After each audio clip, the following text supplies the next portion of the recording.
And last week, Nigerians, including telecom companies, banks, media outlets, and other entities were affected by an internet outage due to damage to international undersea cables that supply them with connectivity. And as I said last time, transactions definitely will be impacted. Look at the countries affected and the level of impact right there. I will see Ivory Coast, severe. That's the impact right there on their internet facilities right there. Ghana, it's high. Cameroon, medium. But we see Nigeria and South Africa having a low impact when it comes to connectivity right now, even though on Thursday it was really hard getting connection. Even right here on the show, some of my virtual guests, they couldn't join to actually join in for Business Incorporated. That was on Thursday. So it was, and bank apps, we've seen customers complain about, most of the banking apps quite not working as they should. And how can businesses shield against this kind of disruptions, going forward?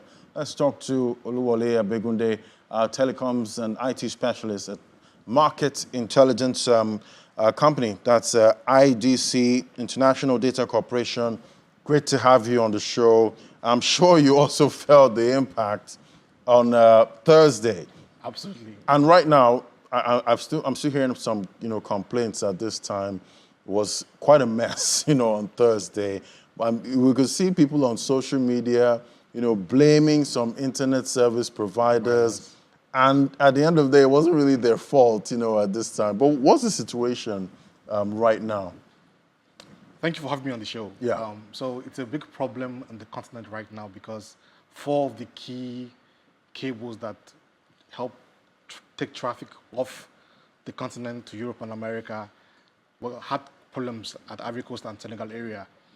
So it's causing disruption across the continent. And the problem is that a lot of these ISPs rely on those cables to, take traffic to and fro. So what is happening now is that a lot of the providers are trying to look for redundancy in other cables where they can pass on traffic to ensure that normal services continue for consumers and businesses alike.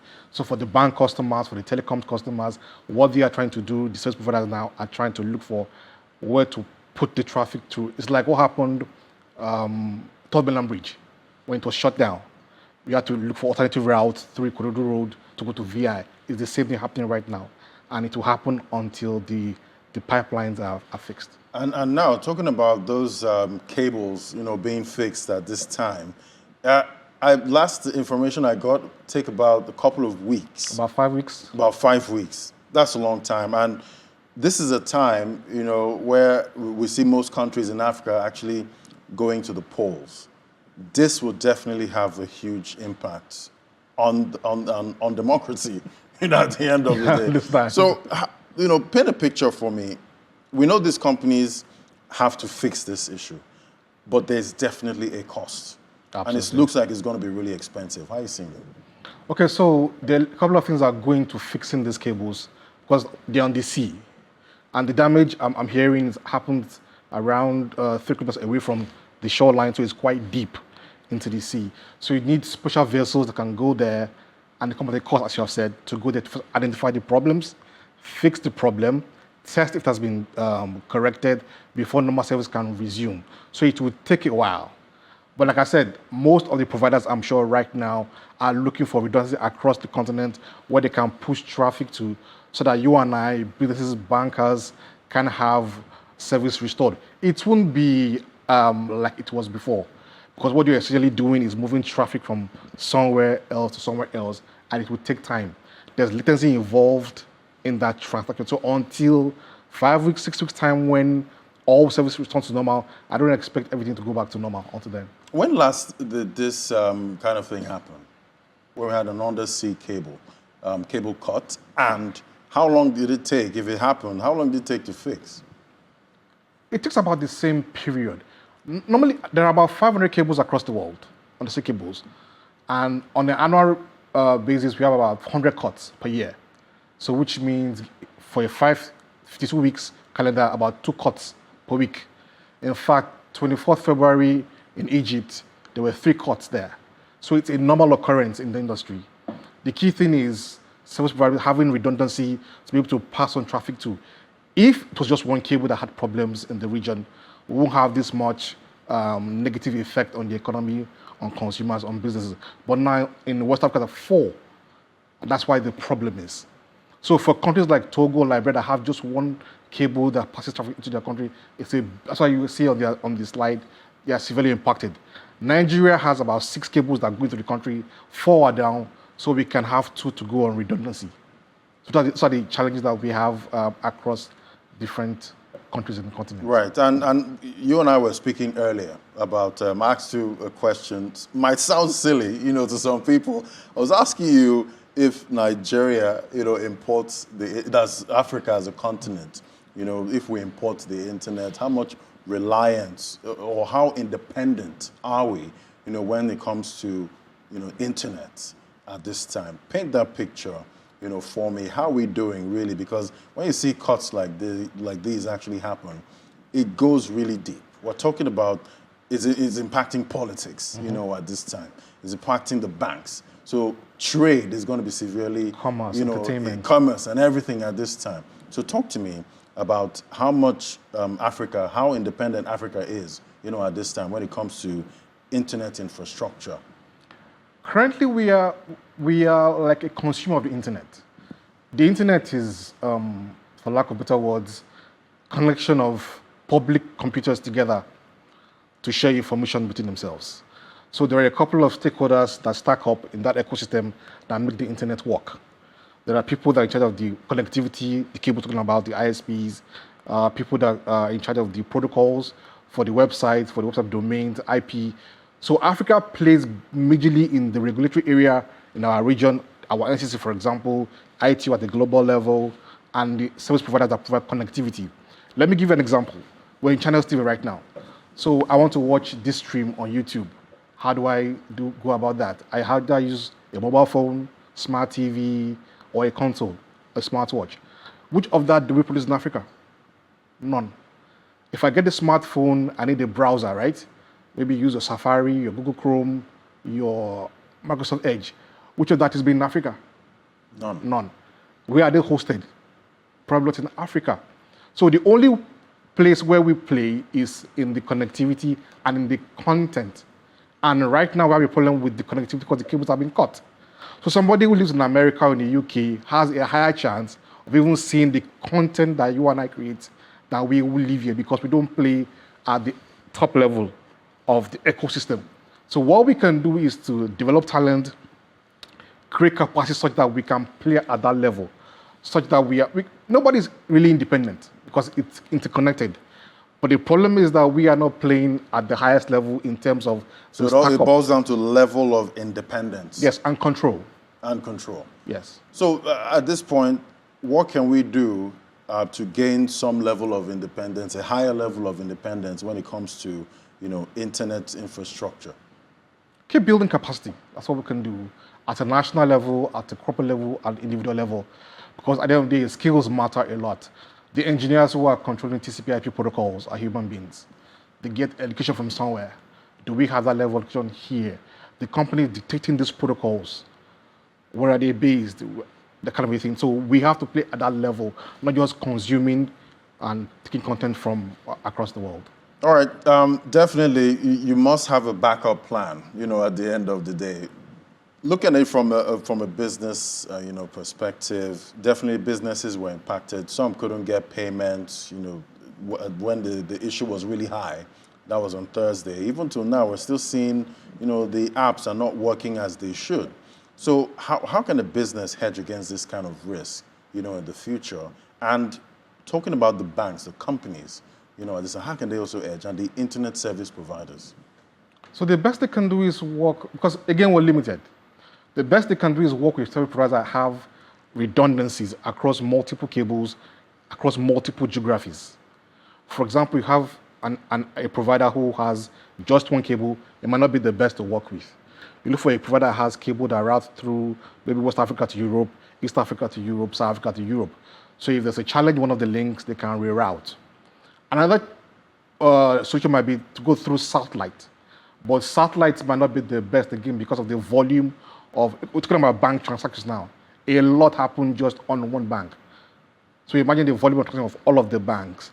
And the satellites don't have the kind of capacity that the fiber cables have. More importantly, they have the latency.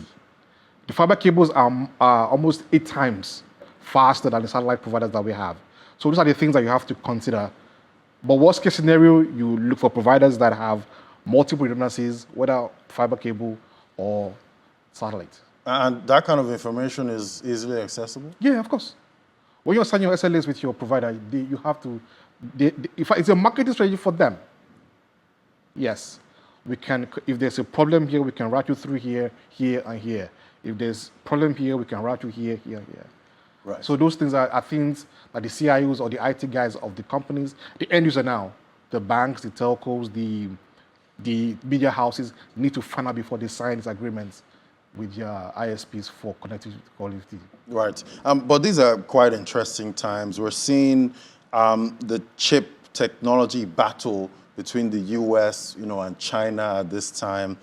Talk to me about what Africa, should be doing at this time, because at the end of the day, we're seeing a lot of geopolitical tension, and a time might come where one of these continents can just say, you know what, Africa, we're yanking you off, this data service if you do this or do that. How can Africa get to a level where we do not have to rely so much, on or being that much of a consumer, when it comes to the play in the internet and the level that we're playing on right now? It goes back to what I said earlier, capacity building. The Chinese are... How expensive is capacity building? Quite expensive depending on what you want to build, at a national level and at an individual level. So the Chinese as a community, as a nation, have an agenda to be independent of a lot of the world powers. They want to be a world power themselves.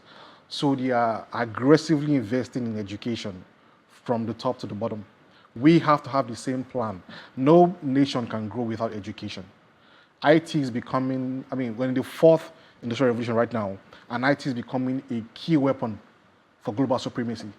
So if Africa wants to play a role, Nigeria, Ghana, Kenya, South Africa wants to play a role, we have to invest in educating our people, which means our educational systems from the primary, secondary, tertiary have to be places where we go and impact knowledge. Not just things that happened in the past, but things that will happen in the future. That's what the Chinese are doing. That is what we have to do. That's what America did. The best school in the world today are where? In the US. There's a reason for that. Because they saw the future. If you can't educate the mind and change the way somebody thinks, you can't have power. So if Africa needs to be at that same level, we have to start thinking, we can't just be consuming. Because when you see when you check out the CEOs of the top tech companies in the world, they're mostly Indians, at this time. And you ask yourself, what is India doing differently, when it comes to, education? We check how much, what ratio of the budget, goes into education in Nigeria. And it's always been at single digits for a couple of years, at this time. But we're seeing our neighbors, some of our African neighbors, they're in double digit, but maybe not up to the UNESCO benchmark, which is about 24% of your budget. That should go to, education. So at this time, where we are, what do you think, or how serious should the government take this matter if we want to play on that level? Very seriously. Like I said, no nation can take over anything if the citizenry are not educated. And it's not even education in the 4 walls of the school, from the mind. What do we want? What is our goal as Nigerians in the next 20, 30, 50 years? That has to be defined. We have the largest youth population, I think, in the world. I'm not sure. But something very close to that. What are we feeding them with? Are we only creating youths that want to do skits? Right. Do you understand? Yeah. Or people that want to understand IoT, AI, machine learning, and compete at that highest level with the average American or British person. So from that national level, that agenda has to be set. And Nigerian youths are really, really smart. We're smart people. A smart group of people. Check around the world. They have world. to navigate most of the most technical things. Exactly. So at the federal level, state level, and the local government level, that agenda has to be there to be driven to engage the youths. Not even at that level again, from when we primary school, what are they teaching us, the kids, about the past, about the future? are the decisions we have to make to decide what we want to do. So many decisions to make at this time, and definitely we're tracking to see when these undersea cables are going to be fixed so that we can return to normal. We need normal, normal back at this time. Thank you so much for coming on. Oluwole Abegude, telecom and IT analyst at International Data Corporation. Thank you so much for coming on. Thank you for having me. It's a pleasure. All right, we'll take a break now. When we come back, we head straight to the markets, talking about the local bourse and global markets we track. That's in a moment. Just stay with us.